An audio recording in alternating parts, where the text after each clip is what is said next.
الحمد لله نحمده ونستعينه ونستغفره ونؤمن به ونتوكل عليه ونعوذ بالله من شرور أنفسنا ومن سيئات أعمالنا من يهده الله فلا مضل له ومن يضلل فلا هادي له وأشهد أن لا إله إلا الله وحده لا شريك له وأشهد أن محمدًا عبده ورسوله أما بعد فإن أحسن الكلام كلام الله وأحسن الهدي هدي محمد صلى الله عليه وسلم وشر الأمور محدثاتها وكل محدثة بدعة وكل بدعة ضلالة وكل ضلالة في النار. قال الله تبارك وتعالى في القرآن المجيد: أعوذ بالله السميع العليم من الشيطان الرجيم. بسم الله الرحمن الرحيم. إن الدين عند الله الإسلام وما اختلف الذين أوتوا الكتاب إلا من بعد ما جاءهم العلم بغيا بينهم ومن يكفر بآيات الله فإن الله سريع الحساب. فإن حاجوك فقل أسلمت وجهي لله ومن اتبعني وقل للذين أوتوا الكتاب والأميين أأسلمتم فإن أسلموا فقد اهتدوا وإن تولوا فإنما عليك البلاغ والله بصير بالعباد. اللهم صل على محمد وعلى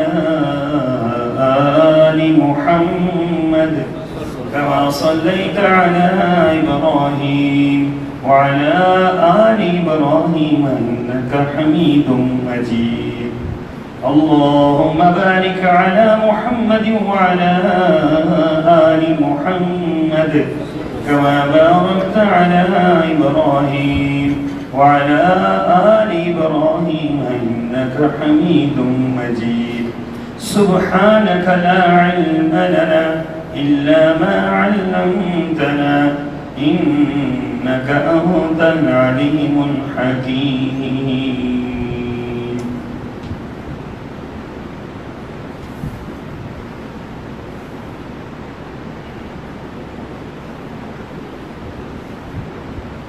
اللہ تعالیٰ کے ہاں دین صرف اسلام ہے اور اہل کتاب نے وہی آ جانے کے بعد جو اختلاف کیا تو اس وجہ سے محض ان کی باہمی ضد اور سرکشی تھی. جو شخص اللہ کی آیات سے انکار کرتا ہے تو اللہ کو اس کا حساب چکانے میں کچھ دیر نہیں لگتی. پھر اگر یہ اہل کتاب ان اختلافی امور میں آپ سے جھگڑا کریں تو آپ ان سے کہہ دیجیے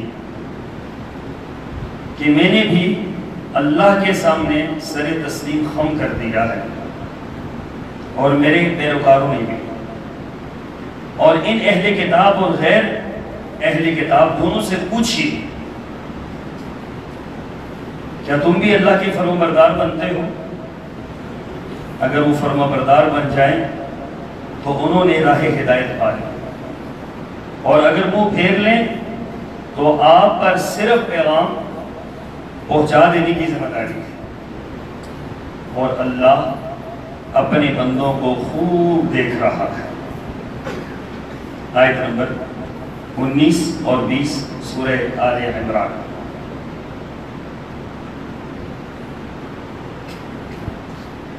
سامعین گرامی، دین اسلام ایک کامل دین ہے،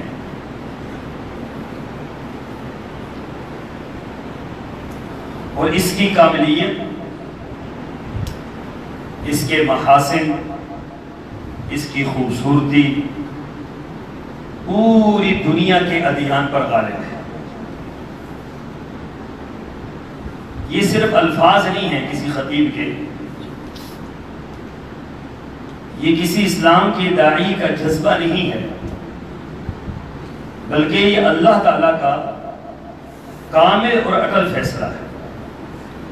هو الذي ارسل رسوله بالهدى ودين الحق ليظهره على الدين كله، جس نے آپ کو حق کے ساتھ بھیجا،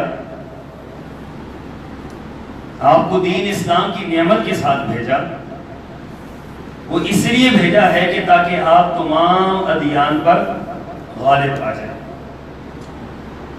کس لحاظ سے؟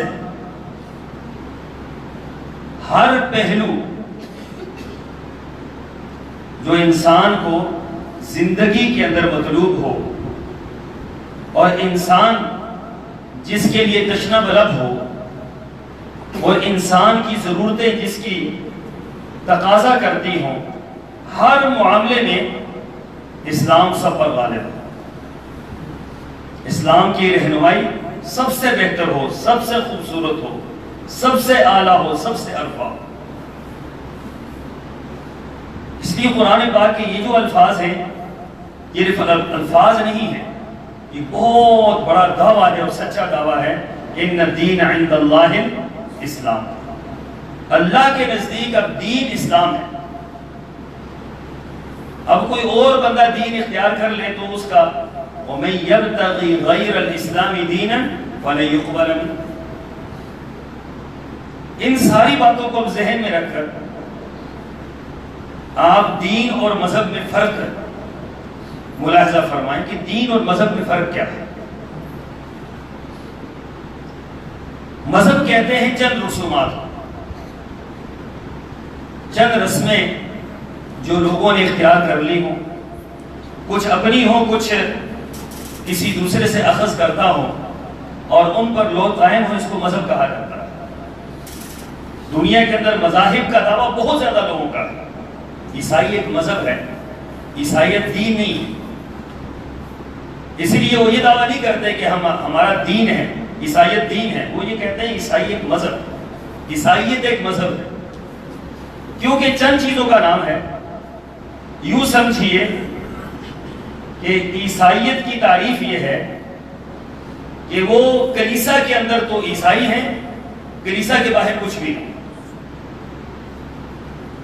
اگر آپ برا نہ منائیں تو میں تھوڑا سا سمجھانے کے لیے یہ بات کہہ دوں کہ جس طرح ہم یہ مسلمان مسجد کے اندر مسلمان ہے، باہر کچھ بھی نہیں، یہ عیسائیوں کی تعریف ہے مذہب کی۔ کلیسا کے اندر وہ آئیں گے، وہ اپنے خدا کو راضی بھی کریں گے، اس کے سامنے سجدہ بھی کریں گے، اس کو راضی کرنے والا لباس بھی پہنیں گے، اور پھر جیسے ہی کلیسا کے دروازے سے باہر گئے سارا مذہب ختم۔ اور باہر معیشت کیا ہے؟ وہ حضرت عیسیٰ کی تعلیمات کے مطابق نہیں۔ دنیا کی سب سے زیادہ سودی نظام عیسائیوں کے ہاں، جبکہ کسی پیغمبر کے ہاں سود تو کبھی جائز نہیں رہا۔ انہیں بھی عیسائیت کو مذہب کے طور پر تو قبول کیا ہے، دین کے طور پر قبول نہیں کیا۔ یہی المیہ ہے یہودیوں کا کہ یہودیوں نے کبھی یہ دعویٰ نہیں کیا کہ یہودیت ایک دین ہے، وہ یہ کہتے ہیں یہودیت مذہب ہے۔ اور پھر یہودیوں کا دعویٰ ایک اور بھی ہے، وہ بالکل مختلف ہے سب سے، کہ یہودیت ہر ایک کے لیے نہیں ہے، یہ چند لوگوں کے لیے ہے جو حضرت موسیٰ علیہ السلام کی جو نسل سے ہیں یا اس بنی اسرائیل سے ہیں، یہ چند لوگوں کے اندر یہ مذہب رہے گا، اس سے آگے یہ نہیں جائے گا۔ اور جو ان کی رسومات ہیں، مذہبی رسومات، ان کا دائرہ کار بھی صرف ان کے معبد خانوں تک ہے، اس سے باہر نہیں ہے۔ اسی لیے آپ سوچ سکتے ہیں کہ حضرت موسیٰ علیہ السلام کے مذہب میں بدکاری جائز ہے، حضرت موسیٰ علیہ السلام کے مذہب میں فحاشی اور عریانی جائز ہے، حضرت موسیٰ علیہ السلام کے مذہب میں یہ جو اخلاقیات کا جنازہ نکال دیے لوگوں نے یورپ کے اندر، یہ جائز ہے۔ دنیا کے اندر سب سے بڑے سود خوار اور دنیا کی سب سے خوفناک معیشت کا انتظام یہودیوں کے ہاتھ میں ہے، تو کیا آپ یہ سوچ سکتے ہیں کہ یہ حضرت موسیٰ علیہ السلام کی تعلیمات ہیں؟ انہوں نے بھی یہی کیا کہ حضرت موسیٰ علیہ السلام کے دین کو مذہب کے طور پر قبول کیا ہے، دین کے طور پر قبول نہیں کیا۔ چند رسومات جن کو وہ معبد خانے کے اندر ادا کرتے ہیں، باہر نکلے تم کون ہو اور ہم کون ہیں۔ دین ایک بہت وسیع لفظ ہے، بہت بڑا لفظ ہے، بہت وسیع مفہوم کا حامل لفظ ہے۔ اس کو سمجھیے، شاید کوئی اچھے الفاظ میں پھر سمجھا نہ سکے آپ کہ دین آپ کی پہلی سانس سے لے کر آخری سانس تک ہر معاملے میں آپ کی رہنمائی کرے، اس کو دین کہا جاتا ہے۔ ابتدائے آفرینش سے لے کر انتہائی آفرینش تک، مہد سے لے کر لحد تک، پہلی زندگی کی پہلی سانس سے لے کر آخری سانس تک ہر معاملے میں جو آپ کی رہنمائی کرے اسے دین کہا جاتا ہے۔ اور یہ اعزاز اسلام کو حاصل ہے کہ اسلام ایک دین ہے۔ المیہ یہ ہے کہ مسلمانوں نے بھی وہی طریقہ کار اختیار کیا جو یہودیوں اور عیسائیوں کا،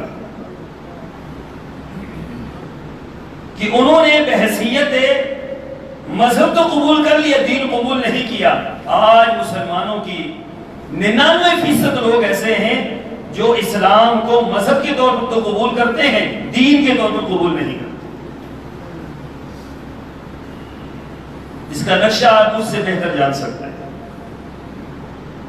آپ گھر سے مسجد سے نکل جائیں اور پھر آپ بازار کی زندگی دیکھیں، شادی اور غمی ہماری دیکھیں، ہماری معیشت دیکھیں، ہماری معاشرت دیکھیں، نظام انصاف دیکھیں، نظام عدل دیکھیں، پارلیمنٹ کا نظام دیکھیں، کسی چیز کا بھی آپ دیکھ لیں، آپ کو وہاں پر دین نظر نہیں آئے گا، وہاں اپنی مرضی نظر آئے گا۔ تو یہ وہی سلوک ہوا نا جو انہوں نے کیا اپنے مذہب کے ساتھ، اور آج وہی سلوک ہم اپنے مذہب کے ساتھ کر رہے ہیں۔ جبکہ دنیا کی سب سے زیادہ خوبیاں دین اسلام کے اندر، اس سے بڑھ کر خوبیاں کسی مذہب کے اندر ہو سکتی ہیں؟ کہ اس کا ایک ایک جملہ، ایک ایک لفظ، ایک ایک حرف پاکیزہ زبان سے نکلا، پاکیزہ فرشتہ لے کر آیا اور اللہ کے احکامات اس نے پہنچائے، اور 1,00,000 صحابہ کرام کی، عادل صحابہ کرام کی گواہیاں اس کے اوپر موجود تھی، اور قیامت تک یہ آپ کے پاس بحیثیت دستور، قانون، آئین، سب کچھ آپ کے پاس موجود ہے۔ اس کے باوجود چند چیزیں تو ہم نے مان لی ہیں، اس سے ہٹ کر باقی سب کچھ ہم نے چھوڑ دیا۔ أَفَتُؤْمِنُونَ بِبَعْضِ الْكِتَابِ وَتَكْفُرُونَ بِبَعْضٍ فَمَا جَزَاءُ مَنْ يَفْعَلُ ذَلِكَ إِلَّا خِزْيٌ فِي الْحَيَاةِ الدُّنْيَا۔ فرمایا بعض کو اگر مان لو اور بعض کو نہ مانو۔ آپ یہ کہتے ہیں، میں یہ کہتا ہوں قرآن کے 4 سپارے تو میں مانوں گا، باقی 26 سپارے میں نہیں مانوں گا۔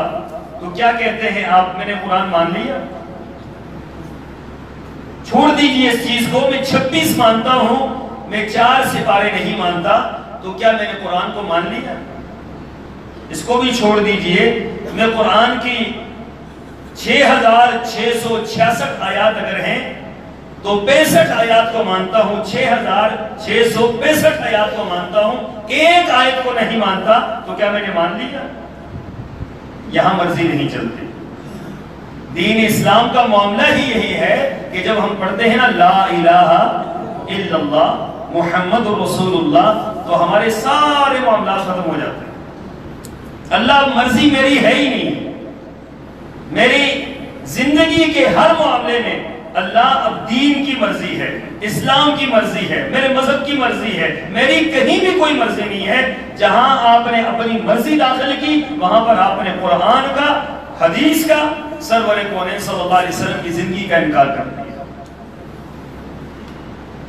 ہمارے پاس تو اختیار ہی نہیں ہے، ہم بے اختیار لوگ ہیں۔ ہمارے پاس کیا اختیار ہونا ہے؟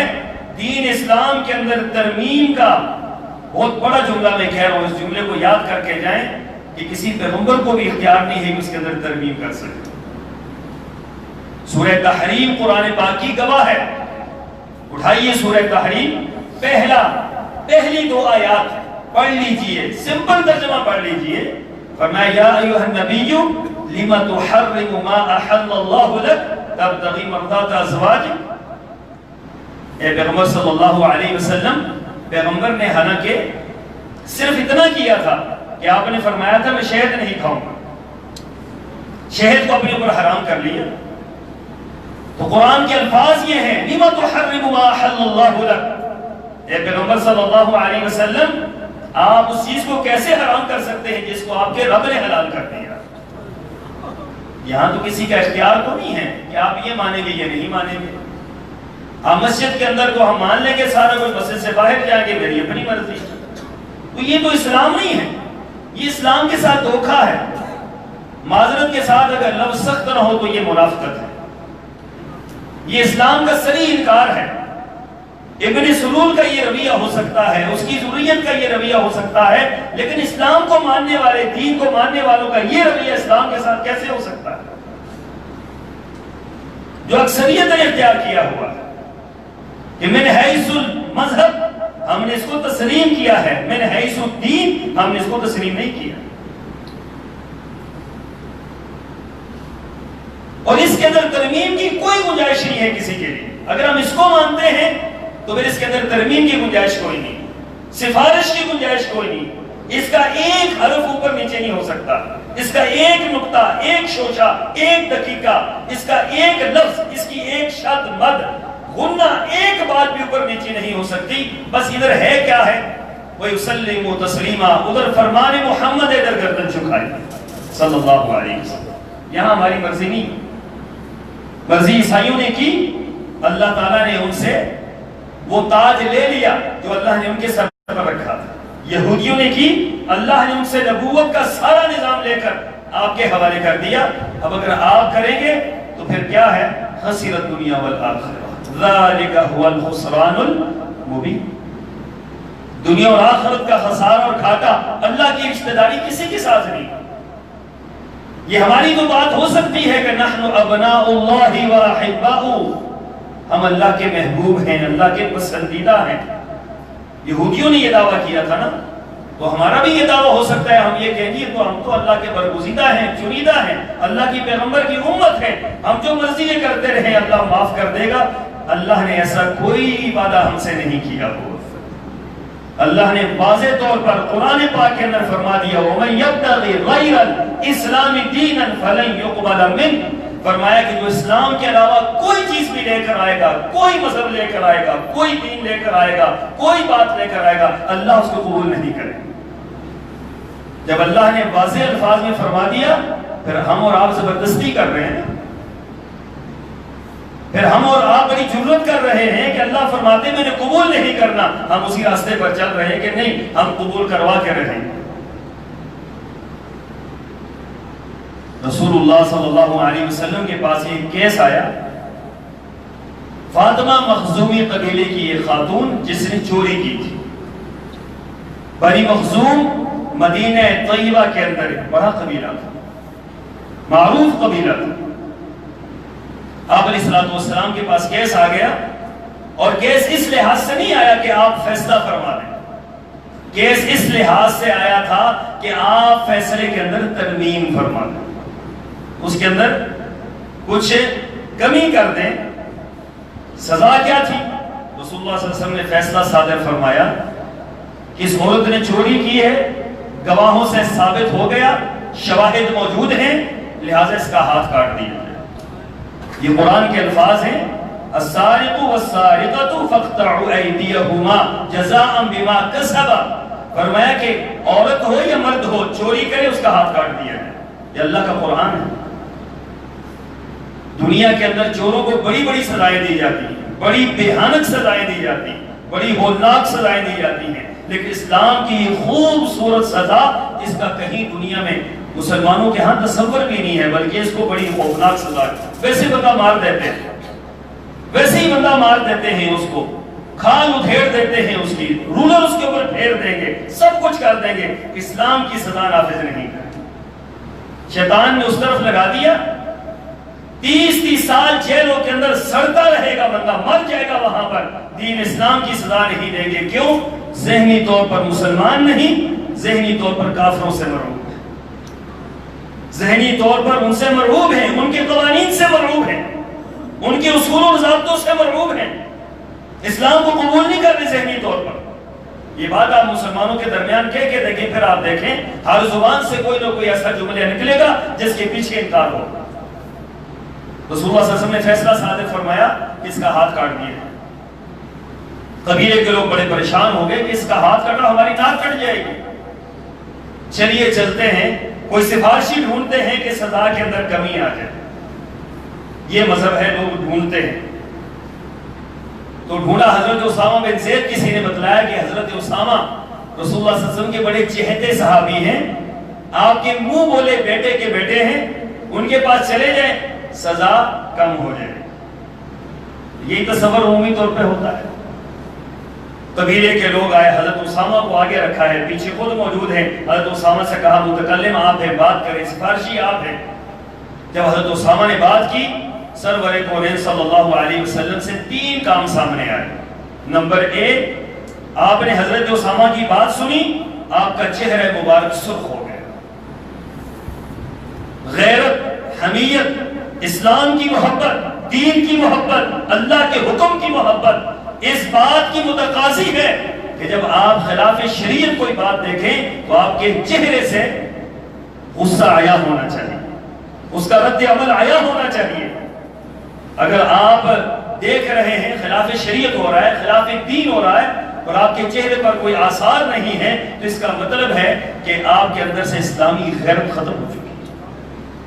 سرور کونین صلی اللہ علیہ وسلم رحمت دو عالم ہے, رحمت للعالمین ہے, اور سامنے آپ کا منہ بولا بیٹا پوتا موجود ہے آپ کا, آپ کے چہرے مبارک سرخ ہو گئے. حضرت اسامہ فرماتے ہیں میں آپ کے چہرے کی تاب نہیں لا سکتا, گھبرا گئے. دوسری بات, آپ کھڑے ہو گئے. یہ آپ کی مختلف اوقات میں مختلف کیفیات ہوتی تھی غصے کے عالم میں, کہ آپ علیہ السلام کھڑے ہو گئے, اور کھڑے ہو کر آپ نے 2 باتیں ارشاد فرمائی.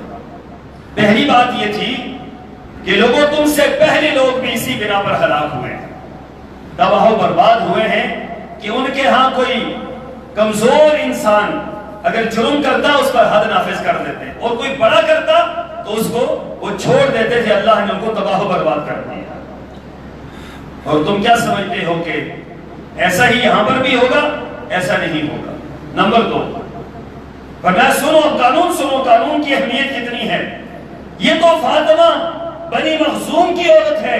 لو کان فاطمہ بنت محمد صلی اللہ علیہ وسلم, یہ چوری اگر فاطمہ بنت محمد بھی کرتی صلی اللہ علیہ وسلم تو میں اس کا ہاتھ کاٹ دیتا.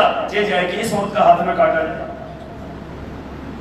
دنیا والوں کو رہتی دنیا تک, جب تک یہ سورج طلوع ہوگا, جب تک دنیا کے اندر روشنی رہے گی, یہ میرے نبی کی روشنی والی بات پوری دنیا پر ایک صداقت کی دلیل ہے کہ اسلام سب کے لیے برابر ہے, اور اسلام سب کے لیے حدود نافذ کرتا ہے. ایسا نہیں ہو سکتا کہ کوئی کرے تو اس کو سزا دی جائے, کوئی کرے تو اس کو رہا کر دیا جائے. لو کان فاطمہ بنت محمد صلی اللہ علیہ وسلم, یہ کون ہے؟ فاطمہ بضعۃ منی, میرے جگر کا ٹکڑا ہے فاطمہ. جگر کے ٹکڑے کے بارے میں یہ فرما رہے ہیں, اس کا ہاتھ بھی کاٹ دیا. کوئی گنجائش ہے یہاں پر کسی کے بچنے کی؟ ہم تایا چاچا ماموں خالہ فلاں, اس کے لیے ہم میدان کے اندر اترتے ہیں اور اپنی آخرت داؤ پہ لگا دیتے ہیں. یہاں تو بیٹی ہے, اور وہ بیٹی جس کے بارے میں رسول اللہ صلی اللہ علیہ وسلم فرما رہے کہ یہ میرے جگر کا ٹکڑا ہے، اور مثال دے کے فرما رہے رہتی دنیا تک خبردار کوئی بندہ اس قسم کی حرکت نہ کرے۔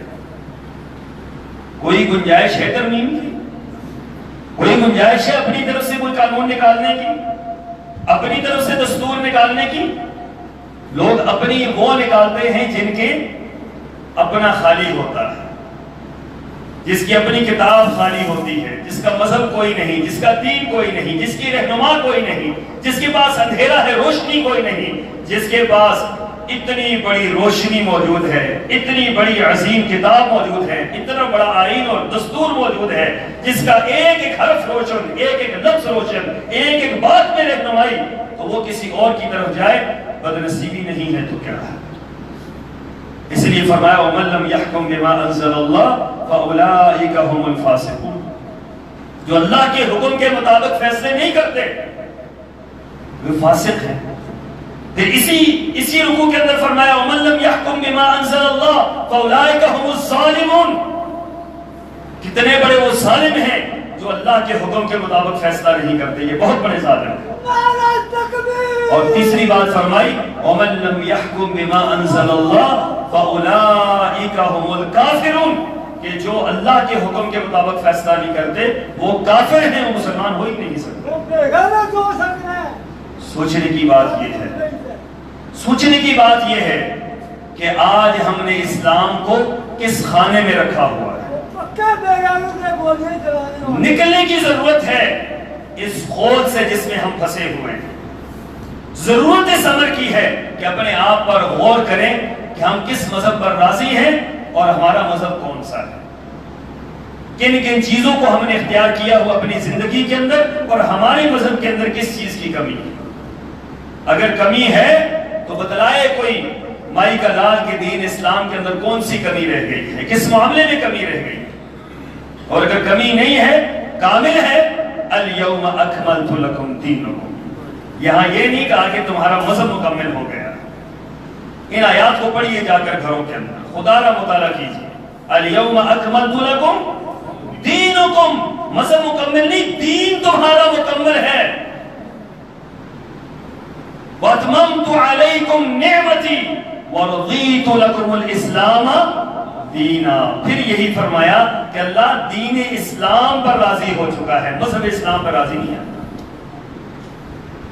آج کچھ لوگ خوش ہیں کہ جی یورپ میں دیکھیں، یورپ کے لوگ وہاں پر کلیسا بیچتے ہیں اور مسلمان خرید کر مسجد بنا لیتے ہیں۔ آپ سوچیں ایسا کیوں ہو رہا ہے؟ انہوں نے بھی کہا مذہب تو ہمیں اسلام کو مذہب کے طور پر تو قبول ہے، عیسائیوں کو بھی قبول ہے، وہ یہودیوں کو بھی قبول ہے، وہ ہر ایک کو قبول ہے۔ اسلام بطور مذہب دنیا کے ہر بندے کو قبول ہے، بطور دین اسلام وہ کسی کو قبول نہیں۔ اللہ نے بطور مذہب نہیں اتارا، بطور دین اتارا ہے۔ جب تک بطور دین ہم لے کر نہیں چلیں گے اس وقت تک ہم بھی ناکام ہیں اور ہمارا مذہب بھی قابل قبول نہیں ہے۔ سوچئے، غور و فکر کیجئے، تجدید کیجئے اپنے ایمان کی۔ اللہ تعالیٰ کے ہاں یہ بہت بڑا معاملہ ہے، بہت بڑی مسئولیت ہے۔ میں اور آپ اس کٹہرے میں کھڑے ہیں کہ ہم دین اسلام کو کس حد تک مانتے ہیں اور کس حد تک اس پر عمل پیرا ہیں۔ اللہ مجھے اور آپ کو عمل کی توفیق عطا فرمائے۔ وآخر دعوانا ان الحمد للہ رب العالمین۔